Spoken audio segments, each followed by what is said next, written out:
So we want to look at the patriarchs who are believed to be ancestors of the people of Israel, whom God have chosen to be the mirror of humanity in the Old Testament.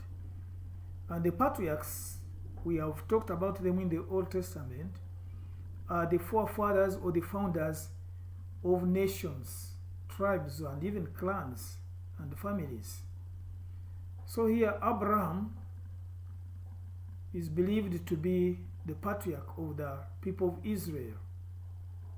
And in him we find faith and worship of one God. He belonged to a family which had faith and worshipped many gods. He was the son of Terah. And when you read, you find that they were people who believed in many gods. But God called him in order to show faith and worship in one God. Although Abraham had personal weaknesses, but he trusted God. When you read through, you find that he had weaknesses like all human beings, because our weakness it comes all the way from the fall of man through Adam and Eve. Then from Abraham we see Isaac. Isaac helps us to see trust in God.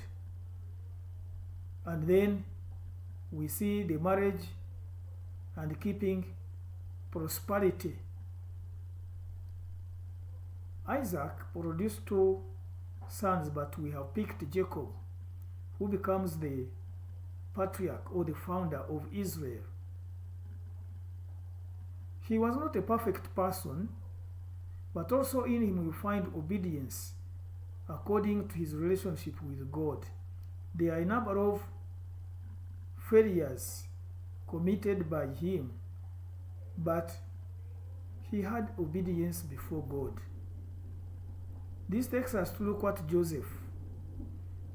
He trusted in God's plan for his personal life, and this helps us to trust in God for personal life.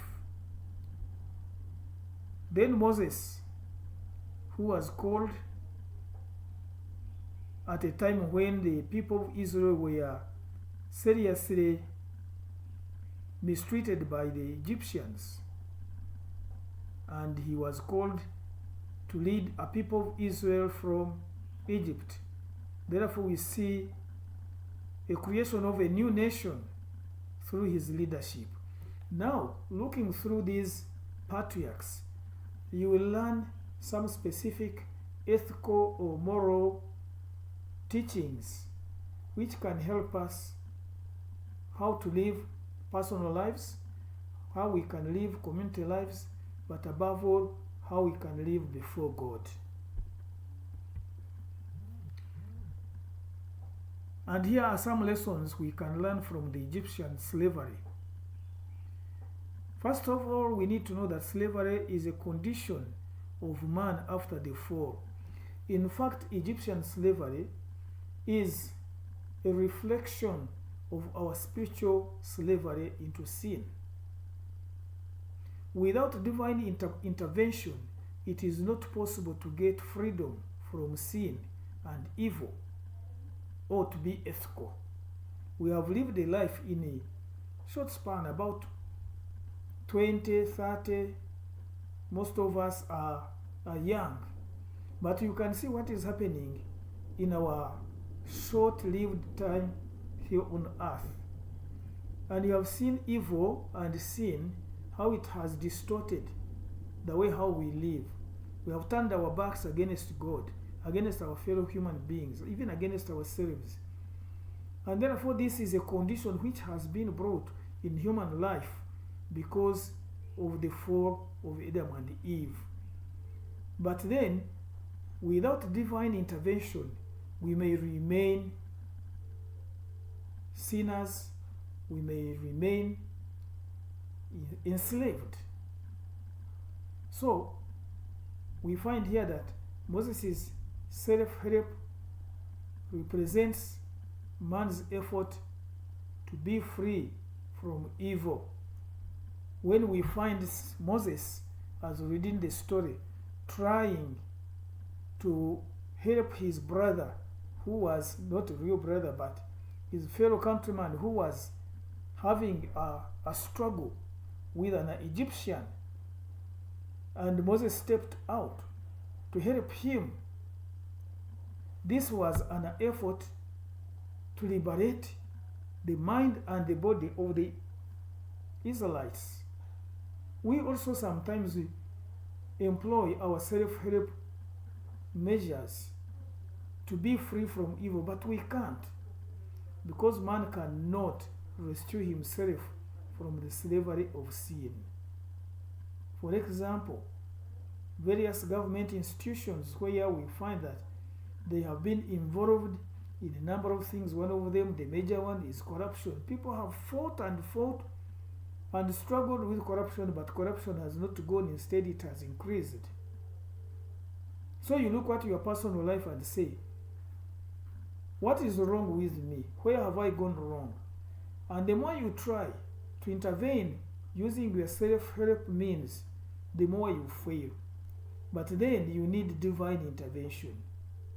So, Egypt's slavery demonstrates that evil has a system under which it keeps people captive.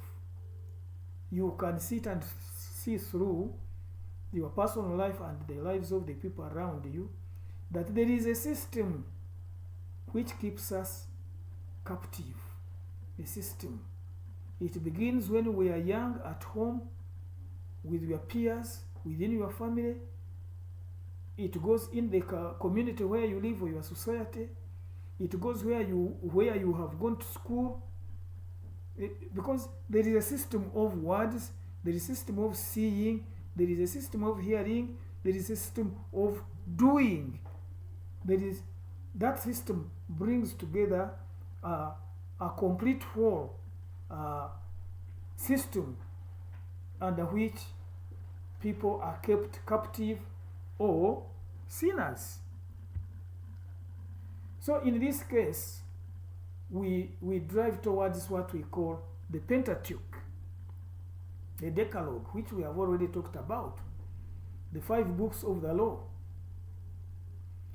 And we say that law is the foundation of Old Testament ethics, because the law had been put in place to check human behavior. And law here refers to the Pentateuch. Israel was a theocracy, a nation ruled by God, or a form of government in which a state is understood as governed by immediate divine guidance, provided to ruling clergy or other ruling officials. The clergy and other officials were put in place to rule the people on behalf of God. So being a theocracy, Israel made no distinction between social and personal ethics. God was the embodying or the overshadowing power that controlled social and personal ethics. He was both religious and social.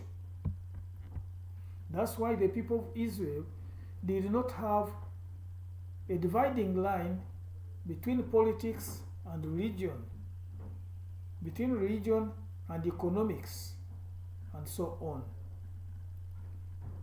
So, there are commands of God that would help to lead people at least to live a better life regarding God as the overseer.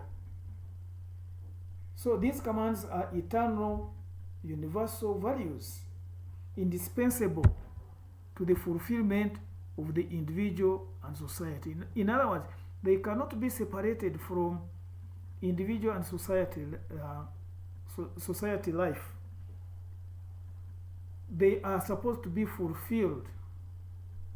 If we have to worship, if we have to respect, and give ourselves and meet the standard and purpose that God created human beings for. Holiness is a central concept that unifies Old Testament ethics.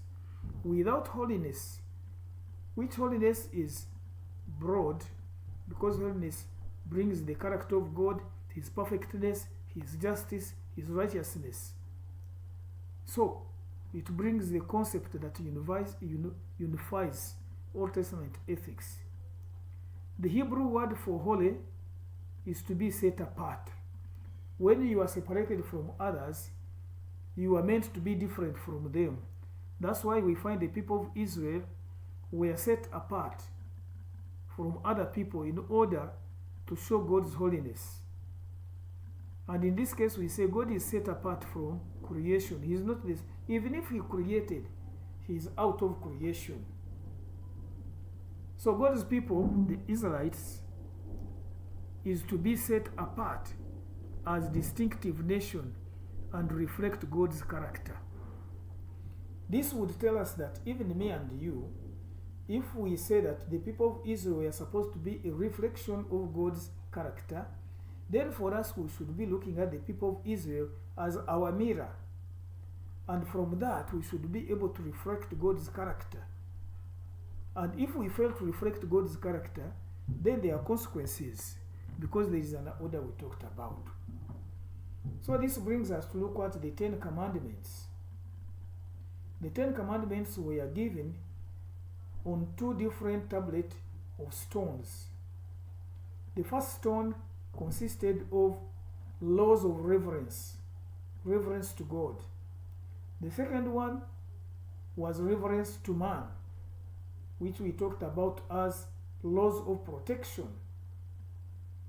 So, why was the law needed yet it was not there before? Why was it needed? This is what we say, that human nature had to be exposed through the heart of man.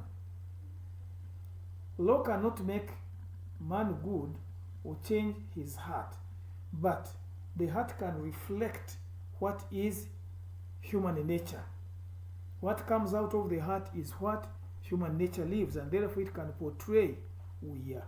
And we are supposed to receive the word, believe in it by heart, and then what we do with the body will be a reflection of what we have in our hearts.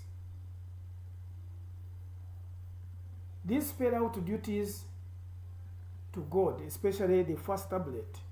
It talks about worship. Here God emphasizes God's sovereignty. He is the only God. He permits no divided loyalty. If you have 2 gods or 2 masters, your loyalty will be divided. And Jesus was teaching that either you will serve one and hate the other. It introduces new gods to Israel, reducing God to pagan gods. In other words, by this way of worship, we are introduced to understand other gods in Israel's eyes, that if they worship them, they will reduce their God to the level of these other gods. He will have no meaning in their lives. Then the second one was restricting the people of Israel from making pagan gods in form of images, either the image represented by a bird or by animal or a stone or a pillar, and therefore he requires purity of worship. And we know when we read through the story of the people of Israel, at one point or many other points, they would always turn away from God and worship the God or the gods of the Canaanites. Even today we have people who have turned their way from God, and they are worshiping either money, they are worshiping fellow human beings, they worship their jobs, and so many other things, such that they don't pay attention to giving wholehearted worship to their God. Blasphemy. This deals with reverence to God in all deeds and word. Revere. It deals with the attitude of the heart than the reverence of the tongue.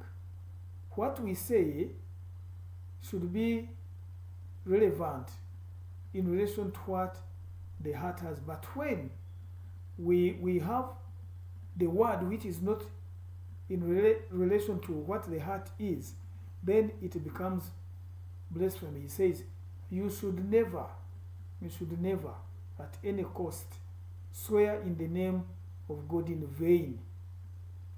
You see, if you swear by God's name in vain, then it means you are blaspheming God.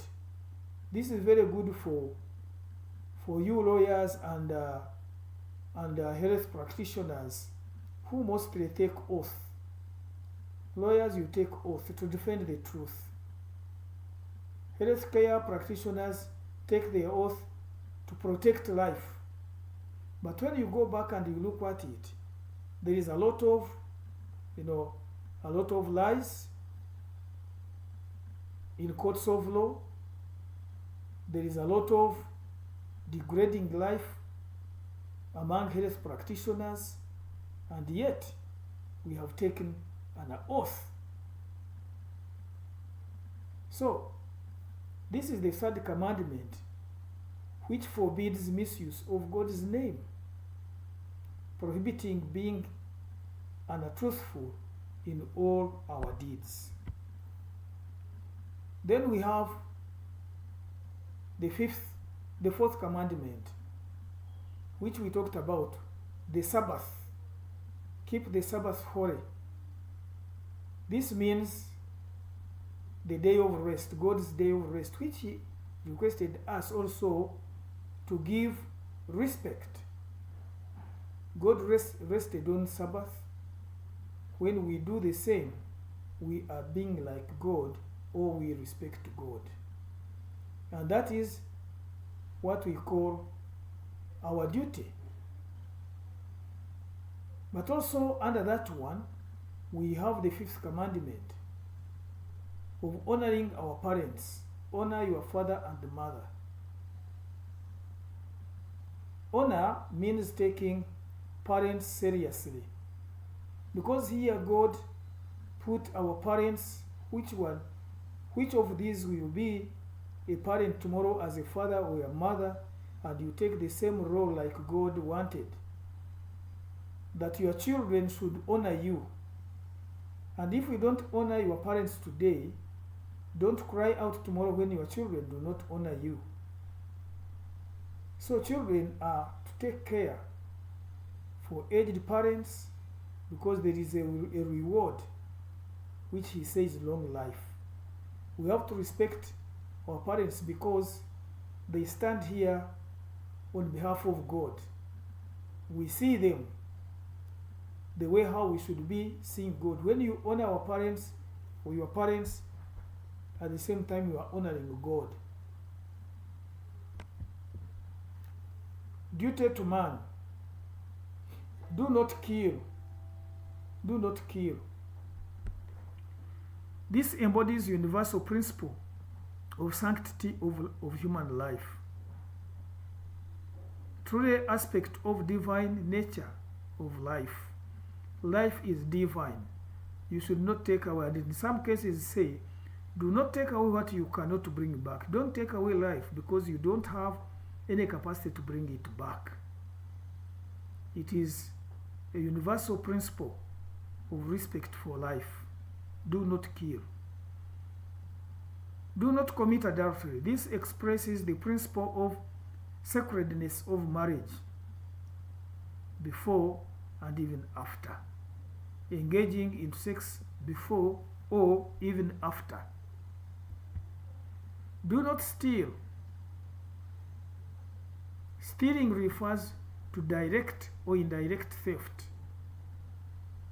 Even when you fail to pay workers their due wages, you are stealing. Caring for the poor, for those with what to share, is very important also. You are cheating God because God has given you in order to give others. Do not bear false witness as the ninth. This forbids false witness in court or even gossip. Human beings are very good at gossiping and even telling false, which we call truth. So true testimony regarding neighbors is very, very important. Testify in truth. Some people testify falsely in order to bring down their neighbors, and it waters down the love of a neighbor. It waters down the love of self. Because say, love your neighbor is you love yourself. If you hate your neighbor, that means you are hating yourself too.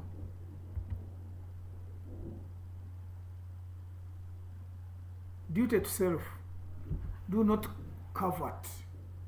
This means to set the heart upon something very useful for you and you personalize it. Don't look at other people's property, riches and whatever, and you covet after them. So in other words, he says, don't desire what belongs to another.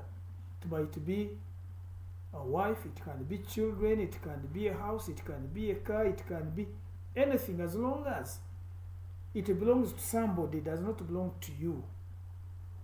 Do not desire, do not covet it. And when you put all these things together, they define our morality or our ethics. Israel presented here as the priesthood and a nation of kings. And we say that only a nation given special commands, it was the only nation given special commands. These commands that God gave to the people of Israel, they were people who were isolated from others, and they were given these commands. And as I said, that when they follow them, when they obey them, then we should also understand from the experience of life that these commands are beneficial, and then we put them into practice. All were meant to be priests, although Levites were distinguished as priesthood among the priests. God wanted to be the Israelites' king so that they can worship him and later on usher in the Messiah, the Savior. So, this takes us to look at, because of the failure of man, it takes us to look at the first king, King Saul. He became corrupt because of politics and power. He started to see himself be puffed with pride and power, and as a result, he failed. He did not meet God's standards. Also, it brings us to look at David, who replaced Saul. We know David was chosen, and the word that defined David was that was a man after God's heart. And we see through his life that without obedience to God, a ruler will end up making mistakes. There are places where David would falter like a human being.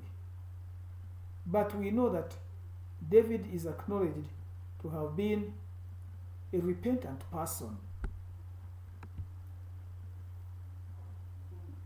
Prophets for moral awareness. In the Bible, Old Testament, we look at the minor and major prophets. In Jeremiah chapter 4, verse 1 to 2, He is calling the people of Israel to return to the Lord. If your life is to be ethical or to be blessed, they had turned their backs against God. They have met so many hardships. Therefore, He's calling them to return to the Lord, to observe the ethical system that had been put in place so that they can get a blessing.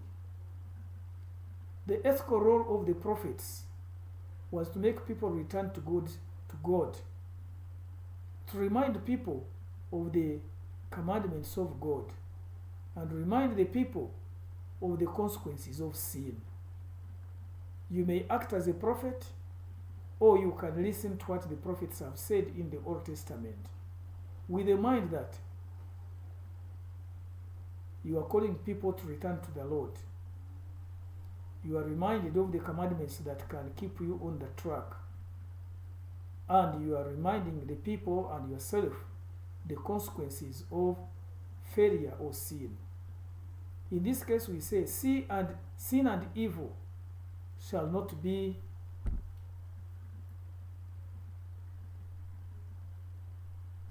go unpunished.